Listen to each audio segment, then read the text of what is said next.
Hare Krishna, I'm going to read to you an essay that I wrote some years back.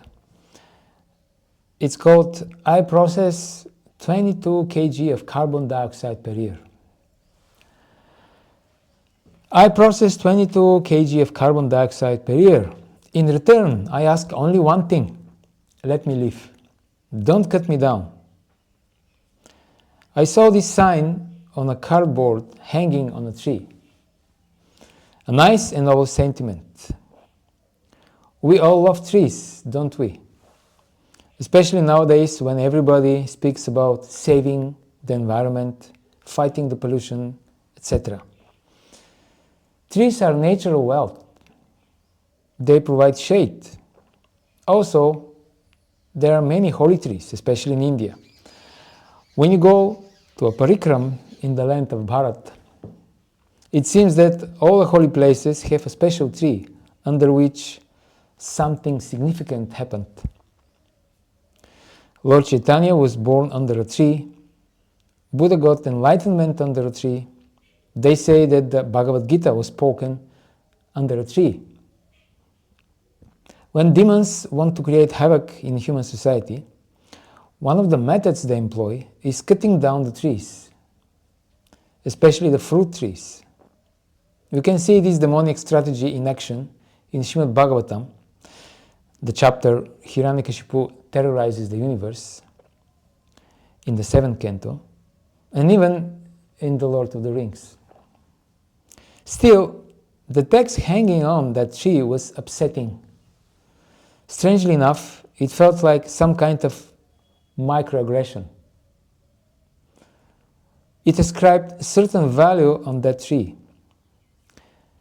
Namely, it processes carbon dioxide, 22 kg of it. This is good for us, humans. Therefore, because it does something valuable for us, it has the right to live. What if it processed not 22 kg, but only 18 kg? Or 6? Or theoretically, not at all? Does it mean that it does not have the right to exist then? It so happened that we value oxygen more than carbon dioxide in air. What if it was the opposite?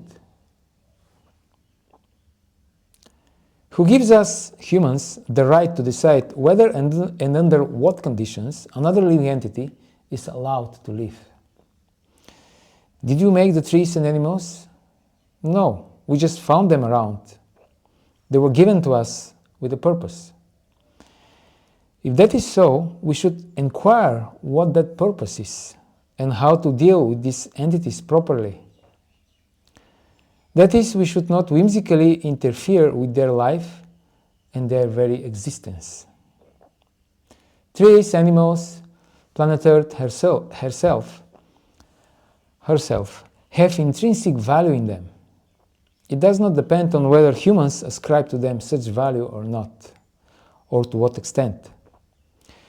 Every living entity has the right to live, even if according to superficial human calculations, it has no purpose whatsoever. Purpose here means simply that humans can't find a way to exploit any given creature in a way that brings a tangible economical result. Humans are not the center of this universe. God and His laws are. Trees are meant to serve mankind according to God's laws. This doesn't mean, however, that humans can exploit them as they please. If they do so, they will have to pay. This applies not only to trees, but also to all living beings on the planet. Trees are nice not because they are useful for us. They are nice because God made them nice. God is kind. Therefore, trees are useful to man. Not that trees are useful for man, therefore, they are nice and should be protected under certain conditions, of course, because we know that trees are also being cut down for no good reason. So there is a difference. Srila Prabhupada once said that trees should not be cut down except if they are used to print spiritual books that revive our relationship with God. This is the universal standard for tree protection. So the sign should say, I am a spirit soul in the body of a tree and have a God-given right to peacefully finish my lifespan. You could cut me down only if you use my body to print transcendental literature, glorifying the Lord and pure unalloyed devotional service. Otherwise, you'll have to meet the Yamadutas. That is the God's version. Krishna is the original tree maker and tree's best friend. In Bhagavad Gita, he says, a person in full consciousness of me, knowing me to be the ultimate beneficiary of all sacrifices and austerities, the supreme lord of all planets and demigods, and the benefactor and well-wisher of all living entities, attains peace from the pangs of material miseries. Hare Krishna. Thanks for listening.